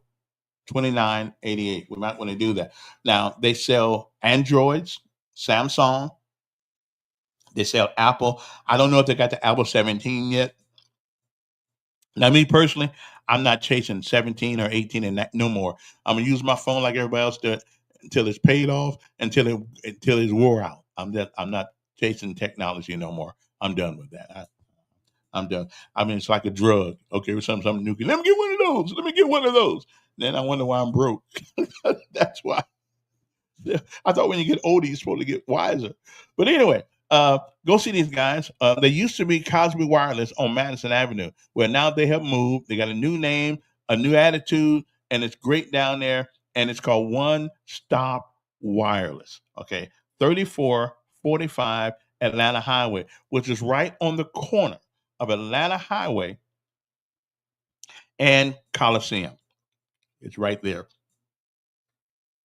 Okay, right next to the Shell gas station. I know it's a Shell or Marathon. So it's a gas station right there on the corner. And you'll see them. They're right there, One Stop Wireless. I'm telling you, Sharika is the owner, and the guys got a couple of been working for. Really nice folks, and I enjoy doing business with them. I stopped going to the big companies such as AT&T, Verizon, and I decided to help somebody, small people in this city like me. And that's what I do. And I've been with them for 10 years now. And I have to tell you that I have been pleased. I have not had a bad experience with them at all. It is a great company to do business with, and they're local folks. And now, one of these days, if I get broke, I'm gonna go by there and put a can outside and see if they'll loan a brother $1. But great people. Sharika's out there. So I said hi to her husband this morning. Really nice guy. Also, he's bigger than I was, and he didn't look at me like he wanted to whoop on me or nothing. So that's good. Outstanding. Anyway, our sponsor, One Stop. And if you want to get a spot on the show, feel free to do that. You just call me at 922-3030, and we'll see if we can do something for you. But we're doing good business for them. So I just want you to know that One Stop Wireless at 3445 Atlanta Highway, right there on the corner of Atlanta Highway and what's that other street? Coliseum, right next to the One Stop. It's not One Stop. Well, One Stop Wireless, right next to the Shell. It's a Shell gas station or something like that, right there. But you'll see the sign. You'll see the signage. Okay. Again, One Stop Wireless at 3445 Atlanta Highway. The number is 334-320-2988. 334-320-2988. Now, y'all got any other problems that I can solve for y'all this morning? Well, I got a little time left. What is this? What's Joe saying? The first right is control over your own body. Well, you don't have your own body. And okay, all right, Mr. Joe. Let me. Okay, so let me ask you a question here. Then I'm just gonna ask you a question. Then, if I'm a prostitute and I want to sell my wares, why is there a law because it's your body, like you just got done saying, it's your body. Why did they put people in jail for prostitution? Because it's their body. They ought to be able to do with their body what they choose. I'm with you. So why does your profession, because all y'all a bunch of lawyers, why did your profession put people in jail? Okay. I mean, why is that? Why do we put people in jail if it's their body? Because if it's their body, they maintain 100% control of it. And therefore, what's it got to do? Who I give it to, sell it to, whatever the case may be. Okay, that's what we call hypocrisy. Okay, that's what we call hypocrisy, and I ain't mad at you. That's just what that is. Okay, it's my body. Okay, the first right is control your own body. I agree with you. But why do they put people in jail for selling their own body? Okay. If you're going to use script, okay, use it across the board. Okay, York Yashir, what did I say wrong this time? Okay, you say you created more nerds than Bill Gates. Not really, but we so why'd you quit? Oh no. They made me quit at the other radio station. They didn't make me quit. They made me quit my YLC thing because I just didn't have the money. I just didn't have the money to keep going. It costs money to have an organization, and anybody with an organization would tell you that all the all the intentions in the world don't mean anything unless you got somebody that can help you. Yeah, it don't mean anything. You can talk all day long. You have the greatest plan, but if you don't have money, well, you can't get that plan off the ground. Okay, but we did good. We did good with what we had. So, and I'm getting too old now to start it because anything again. I'm 68 years old, and nobody want to listen to me. Oh, what's the number here? Okay, the numbers right on the screen, Joe. Let me see. Let me make sure I get this. Let me get. What is my number here? I get so tired of getting spam calls. I don't know what to do. Let me find the number here, my brother, and I'll make sure you get this. Okay, there it is. Okay, there are the numbers right there. 521-2963. So anyway, Joe, my good friend Joe Reed, attorney at law. He's the mayor's brother, and he tell me it's their own body. They ought to be able to have an abortion if they want to. Again, my question is, then why can't I prostitute if I want to? I mean that makes sense. If it's my body, or is it only my body to kill another human being? Okay, it's only my body to kill another human being. Then something's wrong with that philosophy.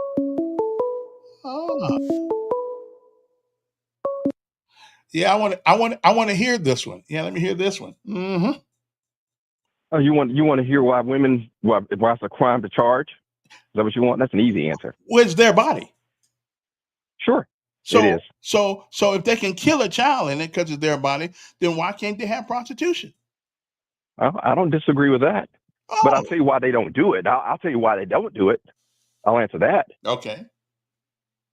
Because because they don't want the balance of power in the household to shift. You think about it like this. Every skill set you got in America, you can charge for it, whether you're a doctor, lawyer, brick mason, plumber, whatever it is. You got skills, you're an artist, you charge for it. Sex is the one thing you can give away for free, but you can't get paid to do. Okay? And that's because men outlawed it because they didn't want to shift the balance of power in the household to women.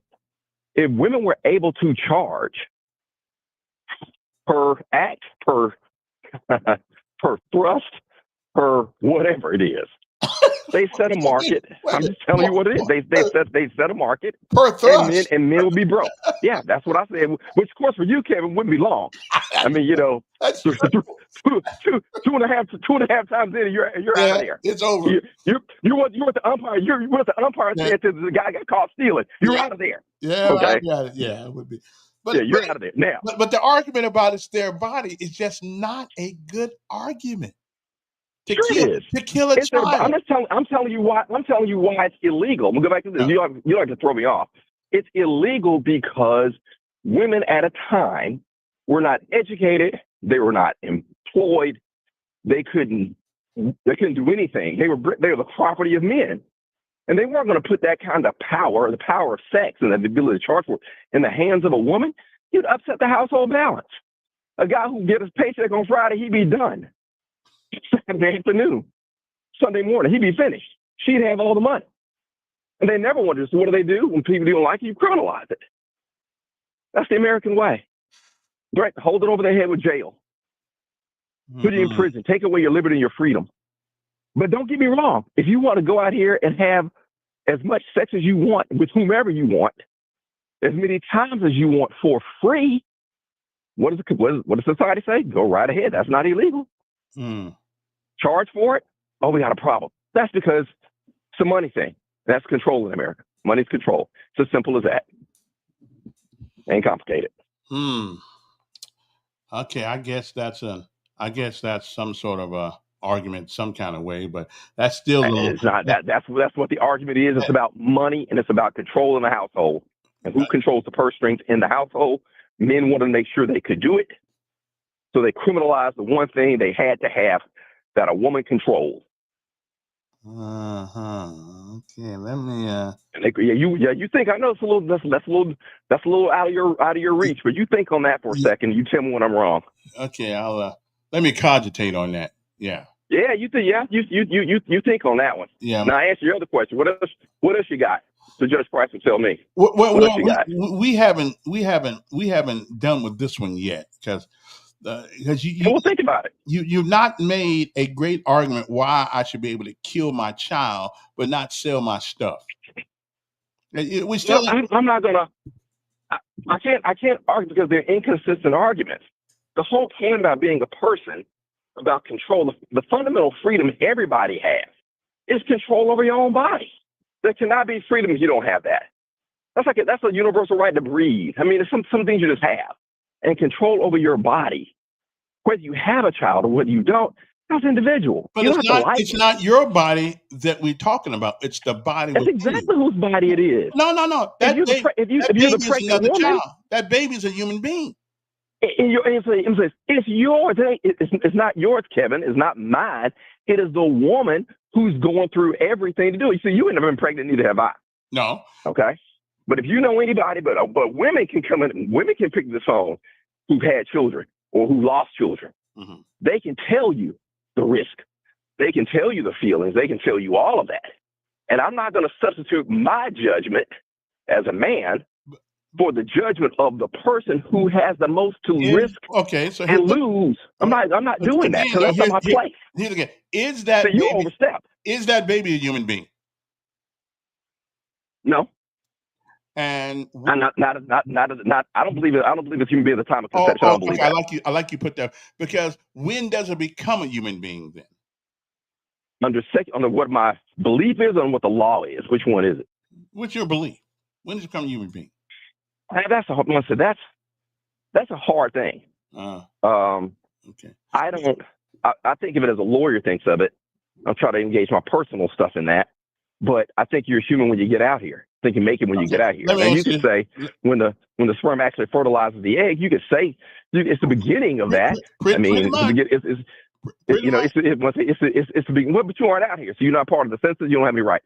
Now that being said, but your right only goes as far as the person carrying you. My right to be does not supersede my mom's right to carry me. But you cannot say But you cannot say that the body inside her is her body. It's a body that's inside her, which is its own entity. It's hers. But it ain't yours, Kevin. It ain't the government's. It's hers. She gets to do it. Y'all not here to go through morning sickness. You aren't taking the pills. You aren't throwing up. You are, and when she's pregnant, wait a minute. You are the one with your life on the line delivering a baby. Wait a minute, Blame. And if she decides at any point that she doesn't want to do that, in my humble opinion, she has every right to make that choice because she's the one dealing with it, not nobody on the outside. Okay, so and I know that was bad English, but that's okay. We understand that. We can talk. But again, nobody on the outside. It's an unfortunate consequence. Yeah. Well, I don't. But it's a consequence nonetheless. It's not her body we're talking about. It's the body of the child. So that's her body. Kevin, that makes no sense. Well, your argument makes no sense. It is. It's in her body. Whether she starts herself, the baby's going to. So why legally? She controls it. So why legally then, if a man kills a woman or hurts a woman or causes that woman's pregnancy to be terminated, they will charge him with murder? Because the pro-life movement wanted the way they want to do it because the law hadn't recognized life. So they're trying to backdoor their way into getting the court to recognize life and conception when it's there. And they did. It's a backdoor way to get it. It was a backdoor way. It's a religious way. It's a backdoor way to get an abortion. It's a logical way. Wait a minute. It's a logical way. No. One says, no, I don't think that it is. But if you say it's logical, that's your feeling about it, I can accept your argument. What I'm saying is that from a legal perspective, it was not, because the courts had never defined that. Okay, so we're trying to get courts to do it by saying, by saying it and not saying it. Well, if she's pregnant, you get charged with 2 murders. I'm running out of time, but let me ask you this one question, see if you can answer it. Sure. Define to me what life is. The dictionary says about that. It depends on me. I guess it depends on what the quality of life. I didn't say the quality of life. Breathing. Define to me what life is. When you start breathing? No. Well, you asked me what I thought about it. Okay, you're wrong. Now you're mad. Well, you're wrong. Okay, now you want to say now that you're mad. No. I can be persuaded. I can be persuaded about some things, but nothing is going to, and I never really thought that through, except to say this. Because my mind is brilliant. That's why I think about it. You are very smart, except to say this. Yeah. It doesn't matter if the person, if you're dependent on that person, and if you're a woman, you have the right to control your body. Nothing is going to supersede that. The government cannot step in and make you have a baby you don't want. If they can make you have a baby, they can also tell you when you're getting pregnant and when you're not getting pregnant.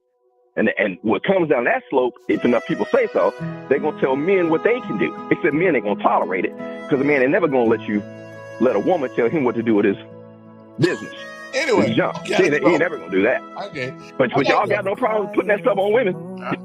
That's another discussion. But that's another discussion, because you know good and well you would never let a woman tell you what to do with yourself. No. Okay. Hey, I got to run. Time's up, man. It's 9 o'clock, right? I didn't know that.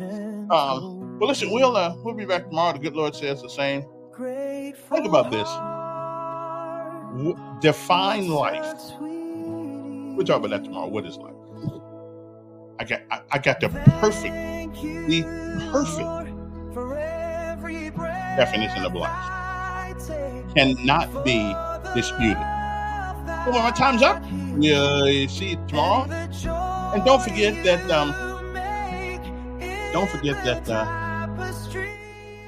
it is not the falling that makes you wrong, but it's the getting up each and every time you do. So keep getting up. We'll see you tomorrow, the good Lord said. Have a great day. Oh, have I forgot anything? I don't think I have. Yeah, see you. Wouldn't want to be you.